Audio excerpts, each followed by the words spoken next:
Our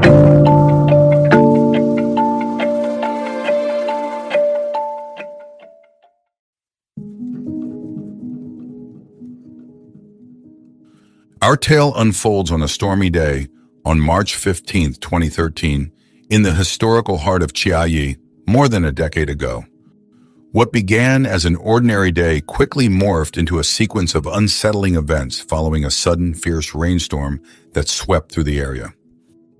It was during this tempest that the Shueishang town police station received a most peculiar and urgent request for assistance, one that would forever change the fabric of their routine duties.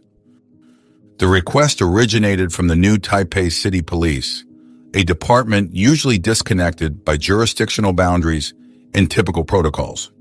They urgently implored the Shueishang police to embark on an unusual mission, to search for a victim's body speculated to be hidden within the public restrooms under their authority. To the local officers, this plea seemed not only unexpected, but also somewhat illogical and fraught with uncertainty. Yet the urgency from the new Taipei City Police could not be understated. They disclosed that earlier that very morning, a mysterious and unsigned handwritten letter had landed on their desks. The handwriting was cramped, each character painstakingly overwritten, suggesting a deliberate attempt to mask the true identity of its author, who claimed to be a good Samaritan. The contents of this cryptic message were as chilling as the storm outside. The body of Chen Wan-ting is concealed within the men's restroom of the park, situated 200 meters from the Shueishang Farmers Association, Chiayi County. This burden is beyond my bearing. Please, intervene. Skepticism initially clouded the judgment of the new Taipei City Police, dismissing the note as a macabre hoax. However, the sincerity woven through the words of the letter urged a second consideration, prompting them to reach out to their counterparts in Shueishang. Acting with both caution and speed, the leadership of the Shueishang Town Police convened an emergency strategy meeting. They meticulously organized a search operation spanning all local public restrooms, a mission steeped in both dread and determination. The officers coordinated tirelessly, maintaining round-the-clock communication with the new Taipei City Police, ensuring a seamless flow of updates and insights. As dusk began to fold into the night, a blanket of tense anticipation settled over Shueishang town. The community, usually vibrant and bustling, was gripped by a palpable sense of unease. Finally, after 3 exhaustive hours, a breakthrough emerged. Close to the revered Shangshan Temple, a place woven deeply into the town's fabric and folklore, the Shueishang Town Police stumbled upon a critical clue that promised to unravel the mystery of the cryptic letter. In the water tank of a restroom, the police discovered a bag that resembled a basketball, oddly wrapped and sealed. The officers' initial relief at the bag's harmless appearance quickly turned to apprehension as they delved deeper. Inside the first bag was another, this one emitting a faint but growing foul odor that suggested decay. The type of the bag was immediately recognizable to the seasoned officers. It was the kind typical of those found in any local supermarket. Undeterred by the stench that intensified with each layer they peeled back, the officers unearthed several layers of clothing and, disturbingly, underwear. The scene grew increasingly macabre as they continued, the air heavy with the odor of decay. After navigating through 7 layers, a horrifying sight met their eyes. A human head, preserved yet grotesquely altered by the passage of time and the method of its concealment. The gruesome discovery sent shockwaves through the ranks of the Shueishang Town Police. Some officers were overtaken by nausea, a visceral reaction to the stark confrontation with death. The head, markedly desiccated and coated with a thick layer of salt, bore the eerie semblance to cured meat, a testament to the chilling precision of the act. Among the personal effects found with the head was a jacket containing a scrap of paper, scrawled with the name Sanchong Chen Wan-ting. This clue linked the head to an ongoing investigation led by the new Taipei City Police, who had in their possession an anonymous letter that bore strikingly similar handwriting. The implications were unsettling. The letter could have been a deliberate attempt to mislead or mock the authorities. A forensic examination of the head revealed it belonged to a female, and the meticulous cut suggested a perpetrator with substantial skill in butchery, capable of slicing through flesh with surgical precision. This led the Shueishang police to share their findings with their new Taipei city counterparts, underlining the urgency of locating the rest of the victim's remains to fully understand the scope of the perpetrator's actions. The preservation method of the head, akin to a salting process used for curing meat, presented unique challenges. It significantly hindered the decomposition, obscuring the time of death and thereby complicating the forensic analysis. This technique suggested a murderer with a deep understanding of anatomical preservation, possibly to delay the discovery or identification of the victim. As the investigation deepened, both police forces focused their forensic efforts on tracing DNA evidence on the plastic bag and the anonymous letter. Their goal was to unearth the identity of this mysterious correspondent. Despite their efforts, the probe into the letter's origins hit a frustrating standstill, akin to searching for a needle in a haystack, leaving the case shrouded in mystery as they struggled to piece together the scant clues left behind by a cunning adversary. In the depths of Taiwan's extensive missing persons database, a disturbing statistic came to light. 64 individuals named Chen Wan-ting had been reported missing across the island. Among these, the police zeroed in on one particular case, a woman from the Sanshong district of New Taipei City who had vanished without a trace in December 2012. This case stood out not just for its timing, but for the poignant details that seemed to align with a gruesome discovery recently made. Upon establishing a possible link to the decapitated remains found, the police urgently reached out to the family of the missing woman, hoping to close a chapter of uncertainty with their findings. An elderly mother, accompanied by her eldest son, responded to the somber call. They arrived at the station, hearts heavy, to undertake the grim task of identifying the remains, or more precisely, the severed head of what could be their beloved family member. The scene that unfolded was heart-wrenching. Despite the severe disfigurement that the elements in time had inflicted upon the victim's features, rendering them almost unrecognizable, the mother's connection to her daughter pierced through the visual veil. A missing upper tooth, a distinctive mark known only to those who cherished her, confirmed her worst fears. The sorrow was compounded when she recognized the clothing that wrapped the head, clothes she remembered purchasing for her daughter in happier times. Overwhelmed by grief, the mother wept inconsolably as the grim reality set in. The police, sharing in the solemnity of the moment, proceeded with a DNA comparison to remove all doubts. The test conclusively identified the victim as 34-year-old Chen Wan-ting, whose birth name was Tran Thuc Tu. Throughout the meticulous investigation, the grieving mother of Chen Wan-ting offered the police a profound insight into the tragic tapestry of her daughter's life. From a tender age, Wan-ting radiated an ethereal beauty that did not go unnoticed. In the hallways of her school, she was affectionately dubbed the Beauty Queen, a title that brought with it the adoration and admiration of many. Her striking looks even caught the eye of talent scouts from the entertainment industry, who saw in her the potential for stardom. However, the promising horizon of Chen Wan-ting's youth quickly clouded over. By the age of 15, she had fallen in with a troublesome crowd that steered her down a path marked by rebellion. She started skipping school, spending her nights in bars where the smoke hung heavy and the liquor flowed freely, eventually spiraling into drug abuse. At 18, her life took another unexpected turn when she became pregnant. Under immense pressure from her family, Wan-ting faced a stark choice: to terminate the pregnancy or forge ahead into motherhood and marriage against her family's wishes. She chose the latter, giving birth to a daughter and marrying the child's father. The young family relocated to Taoyuan City, seeking a fresh start. However, the semblance of domestic bliss was short-lived. Her husband's infidelity during his military service unraveled their marriage, leading to divorce after just 4 years.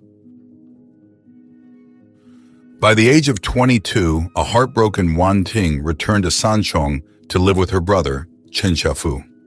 The failed marriage had taken a toll on her mental health, plunging her into depression and suicidal thoughts. Though she never succeeded in ending her life, her mental stability was severely compromised. Local gossip often centered around Wan-ting, who was seen wandering the streets at night, her face heavily made up, wearing only her night clothes.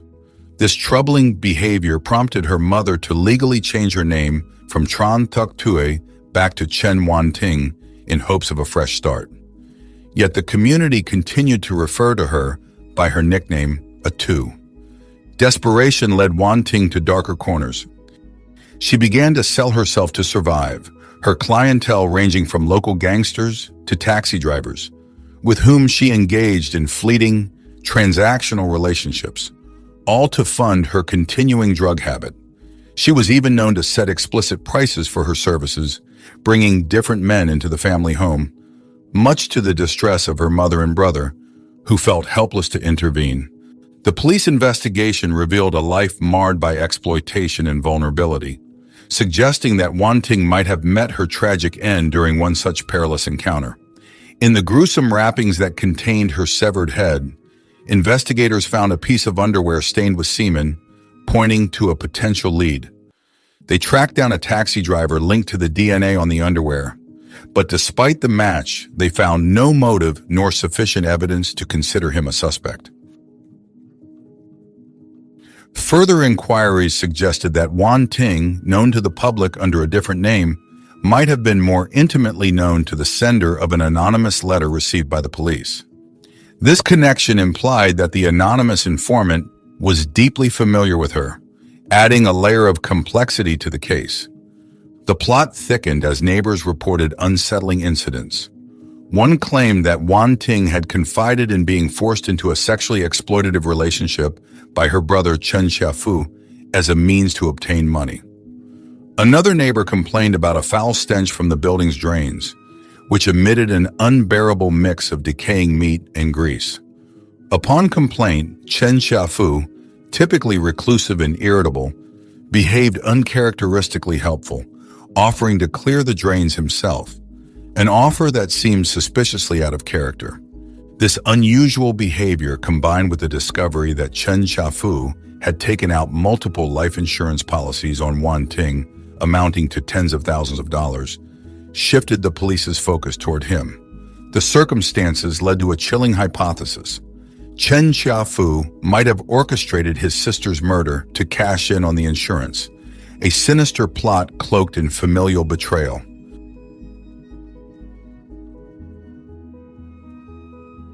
Chen Chia-fu was born in 1975, just 2 years before his sister, Chen Wan-ting, entered the world. His life took a conventional route initially. He completed high school, but soon after dropped out and pursued a career in culinary arts, although his job as a chef never provided him with stable employment. As life threw its curveballs, Chia-fu found himself at the helm of family responsibilities when his younger sister developed mental health issues and began receiving a monthly government subsidy. His mother, trusting his judgment, asked him to manage Wan-ting's financial aid, splitting it into 2 parts to ensure she had a steady allowance throughout the month. To the outside world, and particularly to their neighbors, Chen Chia-fu exemplified the role of a devoted brother. He was often seen preparing meals for Wan-ting, handing her some cash for her expenses, and gently guiding her home if she seemed lost outside. Known in the community as a quiet, non-smoking, and sober man, Chia-fu's introverted nature meant he kept to himself, having few friends and seldom engaging in social activities. However, the facade of a reticent, caring brother hid a much darker persona that only emerged in the privacy of his own obsessions. The chilling depth of Chen Chia-fu's secret life began to unravel following a routine investigation by the police into his personal effects. It was during this search that officers stumbled upon a disturbing discovery. Chia-fu was not just a fan, but a deeply obsessed admirer of the popular actress Trak Van Hoyen. His adulation crossed the boundaries of normal fandom into the realm of the perverse. Within his possessions were numerous explicit love letters penned to the actress, filled with obscene declarations of love and desire. More alarmingly, he sent semi-nude photographs to Trak Van Hoyen, addressing her as "my beloved wife," and issuing veiled threats concerning her on-screen romantic scenes, which he demanded she refuse, claiming they provoked his jealousy and wrath. In a particularly grotesque gesture, Chia-fu had once sent the actress a piece of toilet paper marked with his semen, an act that underscored the disturbing level of his infatuation. When confronted with these actions during police interrogation, Chia-fu confessed to suffering from erectile dysfunction, an admission he believed might explain or mitigate his behavior, though it did little to assuage the severity of his actions. Further investigation revealed that Chen Chia-fu's personal life was marked by contrasts and apparent contradictions. He was married to Lu Miu, a 23-year-old woman from the prosperous Fujian province. Lu Miu hailed from a well-to-do family, a stark contrast to Chia-fu's more humble and unstable background. His father had passed away over a decade ago, leaving his mother unemployed and the family finances in a precarious state. The narrative took a darker turn when, following the grisly discoveries, Lu Miu abruptly returned to Fujian on February 26, 2013. Her initial claim that she was attending a funeral did not sit well with the authorities, who sensed the inconsistency in her story. Under closer scrutiny, she confessed to having discovered a human head in Chen Chia-fu's refrigerator, an accidental yet horrifying find. Driven by fear that she too might become a victim if she stayed silent or compliant, Lu Miu fled. The police immediately arrested Chen Chia-fu. It was at the police station where Chen Chia-fu confessed to the entire horrifying truth about the incident.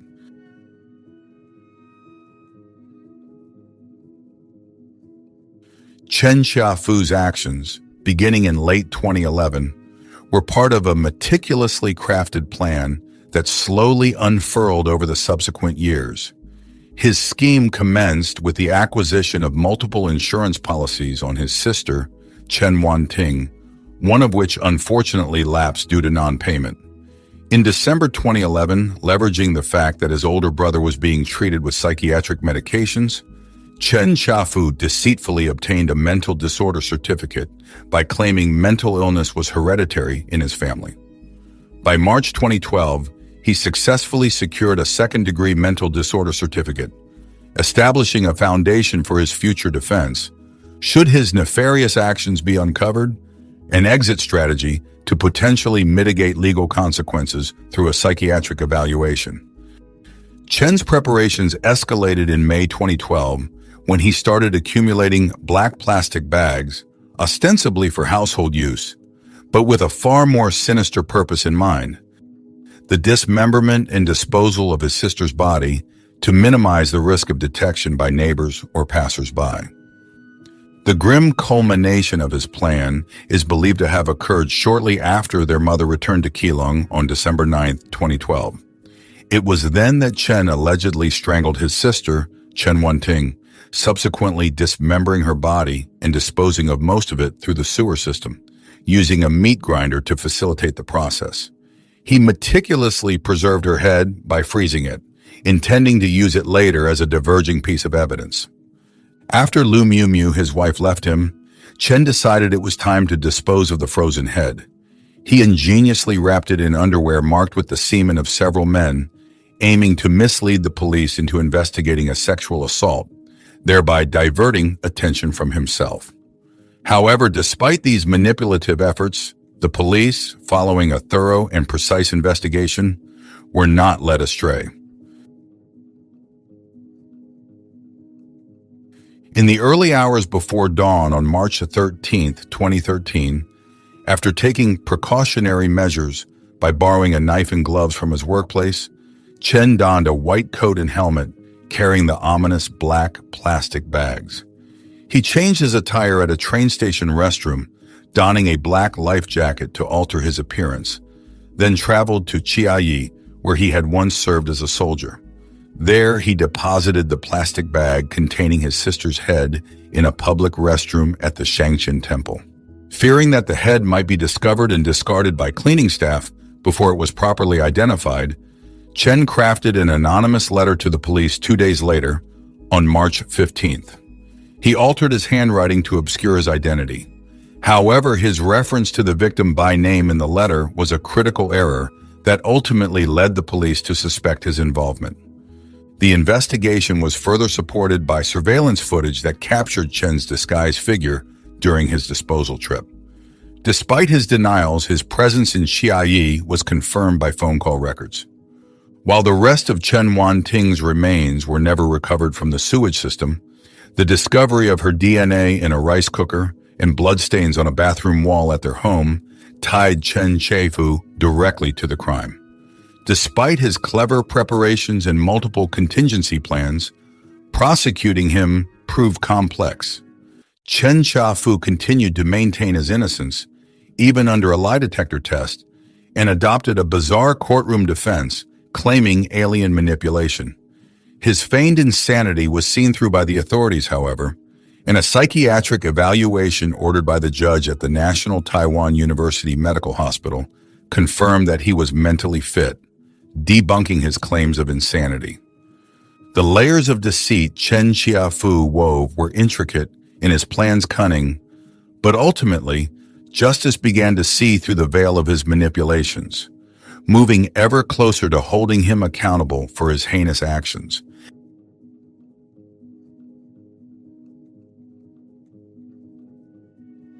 Backed by compelling evidence, the court found Chen Chia-fu guilty of a heinous murder. During the trial, the gravity of the crime led the defense to request the death penalty, a measure reflecting the severity of Chen's actions. Yet in a heart-wrenching appeal before the court, Chen Chia-fu's mother, torn between her love for both her children, implored the judge for leniency. "Both are my children, and though it's hard to accept what has happened, what else can be done? I hope the judge will forgive Fu and give him a chance," she pleaded, her voice a poignant echo in the somber courtroom. On April 30th, 2015, the judge, moved by the filial piety and the profound grief of Chen Chia-fu's mother, who had not only lost her daughter, but now faced the possible execution of her son, opted for a sentence of life imprisonment instead of the death penalty. This decision, while merciful, stirred a wave of unrest and discontent among the community members who had been following the case closely. Amidst the ongoing public discourse, eerie tales began to circulate about a female ghost haunting the public restroom at Shangqin Temple, the site linked to some of the darker aspects of the case. These ghost stories, fueled by the grisly nature of the crime and the temple's ancient backdrop, captured the local imagination for a while before gradually fading from public interest as the community sought to move past the unsettling events. As life in Shueishang town slowly returned to its usual pace, the profound sorrow of Chen Wan-ting and Chen Chia-fu's mother lingered. Each day, she continued to face the immense pain of her double loss, the death of her daughter and the incarceration of her son. Her plight remained a poignant reminder of the enduring human cost of the tragedy, echoing the complex interplay of justice, forgiveness, and the search for peace after such a profound familial betrayal.